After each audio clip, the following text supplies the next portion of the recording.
Bismillahirrahmanirrahim. Assalamualaikum warahmatullahi wabarakatuh. Jumpa lagi dengan saya Arjun Arifin Lase yang akan selalu mempresentasikan tugas-tugas mata kuliah GRIS Matematika IAIN Badan Kesimpuan di channel ini. Kami harap semuanya kita dalam keadaan sehat walafiat dan tetap semangat. Untuk tidak berlama-lama lagi, mari kita perhatikan dan kita dengarkan dari presentasi ini. Ya, yang akan kami presentasikan yaitu prinsip-prinsip kunci realistik matematik education untuk desain instruksional. Ada guide invention, didactical phenomenology, emerging model. Emerging model ini terbagi dua, horizontal dan vertical mathematization. Dosen pengampu kami yaitu Bapak Dr. Siswanti MPD. Kami dari kelompok 2, saya sendiri Arjun Arifin Lase, kemudian ada Bu Nina Adriani dan Bu Ferdi Suwanto. Kita lanjut, realistic mathematics education. Pengertiannya menurut kajian tahun 2006 ya. Pengertian PMR adalah model pembelajaran yang menempatkan realitas dan lingkungan siswa sebagai tolak awal pembelajaran. Sedangkan menurut SAM, pengertian PMR di sini adalah bahasa Indonesianya RME ya.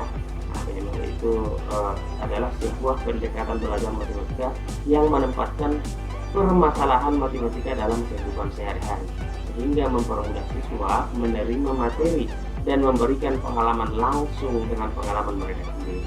Dari uraian para ahli di atas, PMR adalah suatu cara yang dilakukan guru untuk membelajarkan peserta didik, di mana peserta didik menjadi peserta yang aktif dalam proses belajar mengajar. Ada 3 prinsip kunci RME untuk desain instruksional.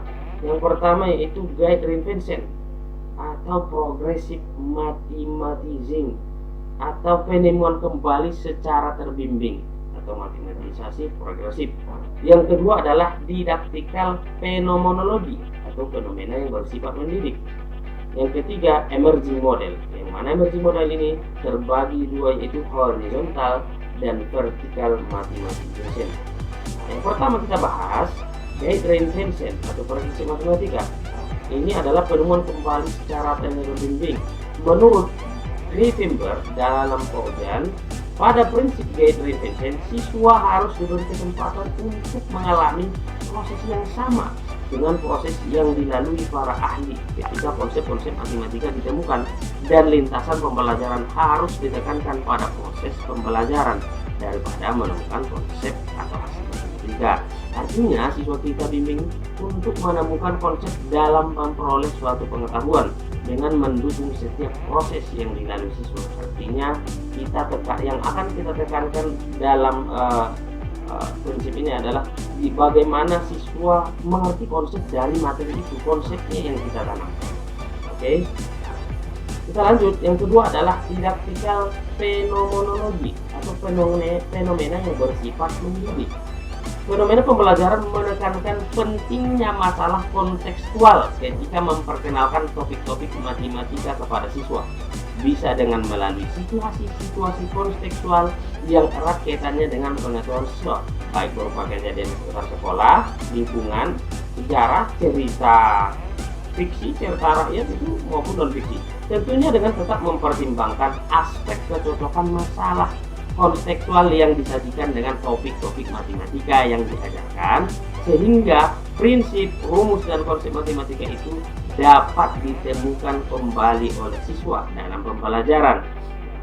Yang mana artinya ini adalah tugas kita sebagai guru adalah menyediakan konteks-konteks dunia nyata yang sesuai dengan bahan ajar agar siswa lebih memahami makna belajar. Misalnya pada materi lingkaran ya. Nah, kita misalnya di sekolah kita ini ada ibaratnya lapangan basket tengahnya ada berbentuk lingkaran. Nah, artinya kita langsung terjun ke lapangan bersama anak-anak untuk melihat mengukur lingkaran yang ada di tengah-tengah lapangan basket tadi, dan sambil mengenalkan kepada anak-anak yang mana di situ duri, yang mana tembereng, dan lain sebagainya.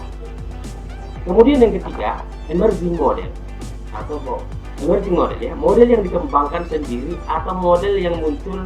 Artinya prinsip ini menjembatani kesenjangan antara pengetahuan informal dan pengetahuan formal. Nah, yang mana guru membimbing siswa untuk menggunakan dan mengembangkan model sendiri saat menyelesaikan ataupun memecahkan suatu masalah atau persoalan. Ya, misalnya yang biasanya kita memberi contoh itu kepada anak-anak, misalnya 2 tambah 2 4, atau pertanyaannya 6 tambah 2 sama dengan titik-titik, berarti kan 8. Harusnya misalnya kita buat ini 8 itu berapa tambah berapa supaya 8? Artinya kan biarkan anak yang mencari sendiri bagaimana biar hasilnya 8. Tidak mesti harus kita buat 6 tambah 2, bisa jadi 1 ditambah 7 sesuai dengan pengetahuan anak. Ya. Ada 2 konsep matematisasi menurut Karakas. Yang pertama matematisasi horizontal, yang kedua matematisasi vertikal. Dalam matematisasi horizontal, pendekatan belajar yang diawali soal-soal yang kontekstual, lalu mencoba untuk menguraikannya dengan simbol yang dibuat sendiri, kemudian menyelesaikan atau memecahkannya. Dengan kata lain, matematisasi horizontal bergerak dari dunia nyata ke dunia simbol, atau bisa juga dikatakan mentransformasi masalah dunia nyata ke masalah matematika. Ini sering terjadi, misalnya contohnya ketika dalam soal-soal cerita matematika, misalnya di soal-soal aritmatika sosial. Artinya di situ adalah tentang cerita bagaimana seorang ibu belanja keperluan dapur. Lalu itulah yang kita buat menjadi misalnya kita buat menjadi simbol-simbol matematika. Atau dia misalnya pada pelajaran pertidaksamaan, bisa juga seperti itu.